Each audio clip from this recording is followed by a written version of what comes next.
नमस्कार दोस्तों। आज मैं आपके सामने कोई रिएक्शन वीडियो नहीं लेकर आ रहा हूँ, बल्कि आज हम बात करने आए हैं जो 22 अप्रैल 2025 को कश्मीर के पहलगाम घाटी में आतंकवादियों ने 27 बेगुनाह लोगों की जान ले ली। पहलगाम, जहाँ पर पूरे देश दुनिया से लोग घूमने के लिए जाते हैं। कुछ लोग अपने फर्स्ट हनीमून मनाने गए थे, कुछ लोग अपने परिवार के साथ घूमने गए थे, जिसमें आईबी, नेवी के अफसर भी शामिल थे। और आतंकवादियों ने उनसे उनका धर्म पूछकर डायरेक्ट उनके सिर पर गोली मारी। तो मैं ये पूछना चाहता हूँ, आखिर उन निर्दोष लोगों का कसूर क्या था? उनका धर्म पूछकर उनकी पत्नियों, उनके बच्चों के सामने डायरेक्ट उनके सिर में गोली मार दी गई। और जबकि पूरे देश में हिंदू सिर्फ इसलिए लड़ता रहता है अपनी, तुम ऊंची जाति के हो, तुम नीची जाति के हो, और वहाँ उन आतंकवादियों के लिए जाति कोई मतलब नहीं था, सिर्फ उनके लिए धर्म जरूरी था। उन्हें धर्म पूछा, लोगों से पूछा आप कलमा पढ़ सकते हो या नहीं पढ़ सकते हो। जो नहीं पढ़ पाया डायरेक्ट उसके सिर में गोली मार दी। अभी तक आपने वीडियोस देख ली होंगे यूट्यूब पे, शॉर्ट्स में, रील्स में, यूट्यूब पर वीडियोस बन रही हैं, न्यूज़ पर देख लिया होगा कि कैसे उन निर्दोष लोगों को मारा गया। तो हमारा सवाल सबसे पहले अपने देश से ये है, कल जो भारत सरकार द्वारा सर्वदलीय बैठक बुलाई गई थी, उसमें सभी पार्टियों ने सरकार का समर्थन किया है। ये कहा है कि अगर आप कोई भी एक्शन लेते हैं पाकिस्तान के खिलाफ, हम आपके साथ हैं। लेकिन सबसे बड़ी बात यह है कि जो उन 27 लोगों ने जिन्होंने अपनी जान गंवा दी, उनकी जान का, जो उनका खून का बदला खून से लिया जाना चाहिए। इसके बिना शांति नहीं बैठेगी। पूरी देश दुनिया को झकझोर कर रख दी। जो लश्कर तैयबा से फंडेड एक ग्रुप है, उन लोगों की जिनको मारा गया, उनको क्लियर करने के लिए कि ये मुसलमान नहीं हैं, उनके कपड़े तक उतरवा दिए गए। और जब उन्हें पता लगा ये मुसलमान नहीं है तो डायरेक्ट उनको मार दिया गया। अब इसका क्या क्या नतीजा होगा? सबसे पहले तो कश्मीर में टूरिज्म कम हो जाएगा। जो सरकार ने धारा 370 हटाई, उसके बाद सरकार ने वहाँ पर इलेक्शंस करवाए, वक्फ बिल हटाया, और उसके बाद जब कश्मीर घाटी में रौनक लौटने लगी, क्योंकि कश्मीर की अर्थव्यवस्था मैक्सिमम टूरिज्म पर ही है, तो इसका सीधा असर जो है टूरिज्म पर पड़ेगा। और यही वे लोग चाहते हैं, कश्मीर में शांति ना हो, कश्मीर के लोगों को वापस उसी जगह धकेला जाए जहाँ पे वो 10-20 साल पहले थे। जबकि हमारी सरकार इतनी कोशिश कर रही है, वहाँ पर इतना फंडिंग लेकर आ रही है कि वहाँ पर दोबारा से हालात सामान्य हो। पर आपको क्या लगता है, ऐसा दोबारा हो पाएगा? क्योंकि अभी सुनने में आ रहा है कि जितने भी सैलानी वहाँ जाने वाले थे, सबने अपनी टिकट बुकिंग कैंसिल करवाकर अब वो हिमाचल या फिर उत्तराखंड जाने की प्लानिंग कर रहे हैं। कश्मीर के लोगों ने भी इस बात को गलत ठहराया है कि ऐसा नहीं होना चाहिए था। आज देश में गुस्सा है, नफरत है और बदले की भावना है। उन लोगों को मारा जाए जिन्होंने किया है। लेकिन इसके पीछे एक सवाल ये है, अगर हम उनको मार दें तो फिर भी दोबारा से ये और आ जाएंगे, क्योंकि इन्हें डायरेक्ट फंडिंग मिलती है पाकिस्तानी सेना से। पाकिस्तानी सेना इन्हें गुप्त रूप से फंडिंग करती है और फिर ये भारत आकर निर्दोष लोगों को मारते हैं। भारत सरकार ने पाकिस्तान को सबक सिखाने के लिए जो 5 फैसले लिए हैं, जिनमें इंडस वाटर ट्रीटी को रोकना, दूसरा पाकिस्तान के जितने भी नेशनल्स इंडिया में हैं उनको 48 घंटे के अंदर इंडिया छोड़ना होगा। केवल जो मेडिकल पर्पस पे आए हैं उनके लिए 2 दिन का एक्सटेंशन और दिया गया है। उसके अलावा जो पाकिस्तान, इंडिया में जितने भी पाकिस्तान के जो डिप्लोमेट्स हैं उनकी संख्या केवल 30 तक करने का भारत ने निर्णय लिया है।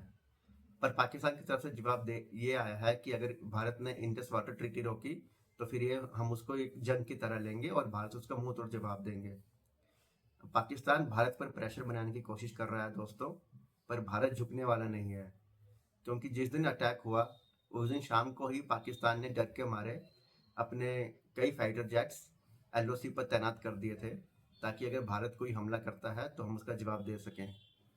परंतु आप सबको ये बात पता चल गई होगी कि भारत ने भी युद्धाभ्यास शुरू कर दिया है। कल ही भारत ने समुद्र से हवा में मारने वाली मिसाइल का सफल प्रशिक्षण किया है। और अब पाकिस्तान को ये डर सता रहा है कि इंडिया जल्दी ही जल्दी कोई कार्रवाई करने वाला है। यहाँ तक कि रशिया की अखबार रशिया टुडे ने भी ये अपने अखबार में लिखा है कि भारत जल्द ही जल्द कोई बड़ा निर्णय लेने वाला है।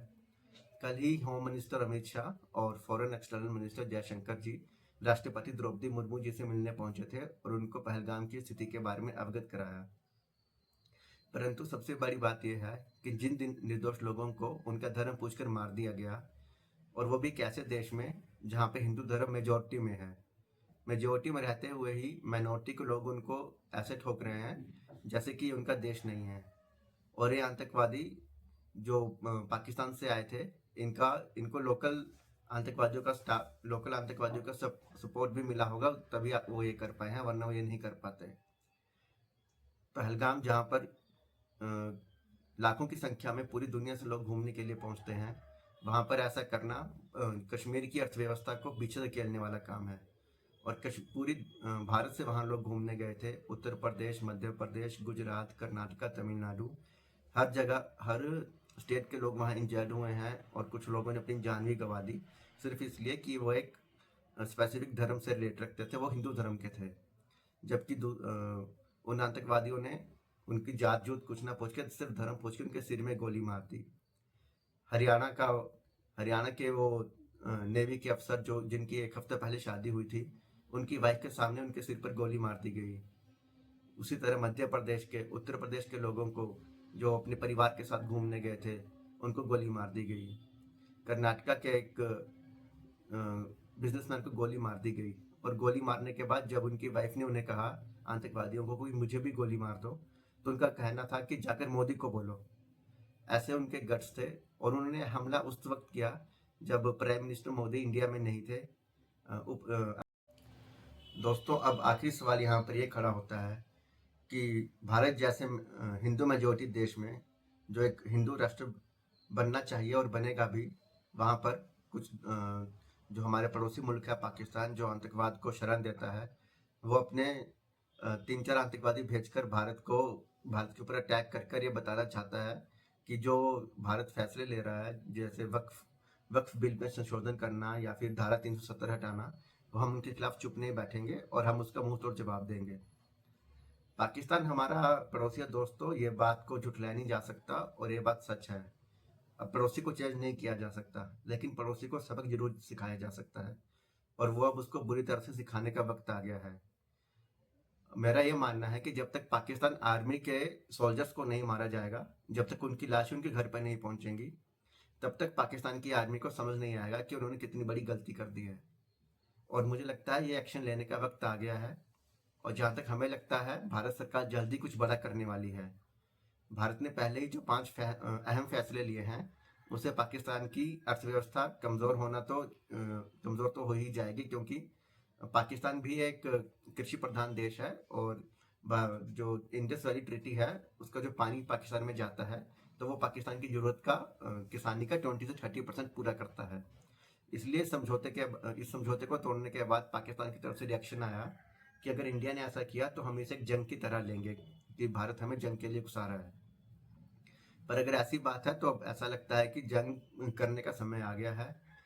वन फॉर ऑल, सब कुछ सेटल करने का वक्त आ गया है। तो मेरी रिक्वेस्ट है प्रधानमंत्री मोदी जी से कि कुछ ऐसा कड़ा फैसला लें कि जो पाकिस्तान हमेशा के लिए याद रखे, और फिर कभी ऐसी गलती करने की जरूरत ना करें। जय हिंद, धन्यवाद।